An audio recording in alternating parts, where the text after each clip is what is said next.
Sabi ni Tom Rodriguez na ang kasal kay Carla wala ng bisa, pag-usapan natin yan. Pero bago ang lahat, kung di ka pa nakasubscribe sa ating channel ay huwag kalimutan mag-subscribe para lagi kang updated sa latest chika. Ngayon lang namin nakitang muli si Tom Rodriguez mula nang dumating siya ng bansa.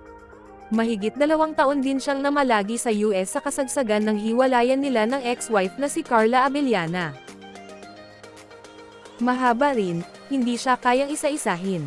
Hindi siya kaya ng isang oras lang. But it took a lot of help from my family and of course, prayer. There's a lot of prayer. And people I depended on, one of them is Pastor Paulo Ponzalan. My tito introduced me to Pastor Paulo Ponzalan. Nasa bansa pa lang daw siya, nakakausap na niya ito hanggang sa pumunta siya ng US, tuloy-tuloy pa rin daw ang komunikasyon nila. Until nag-isolate ako. I also wanted the isolation moment that I detached from everyone. Family lang talaga ang nakakausap ko. Kahit sila Popoy, Keretatovo, nahirapan silang kontaken ako. Pareho na pala talagang single ngayon sina Tom at Carla. Kahit na hindi naman sila nagpa-annul sa Pilipinas, recognized na umano dito at walang bisa na ang kasal nila dahil diborsyado na sila sa US bilang American citizen si Tom. Ito ang nilinaw namin sa kanya at yun nga, pareho na silang malaya ng dating asawa. Inamin ni Tom na may dinedate na siya ngayong non-showbiz. Hindi na siya nagbigay ng detalye. Kaya ang tanong namin sa kanya kung sa tingin niya, non-showbiz na talaga ang gusto niyang karelasyon. What I realized, relationships that are born out of this industry, nagkakaroon ng pitfall minsan. Not naman for all, but for me, it becomes too public that it crossed the line between personal life and your professional life.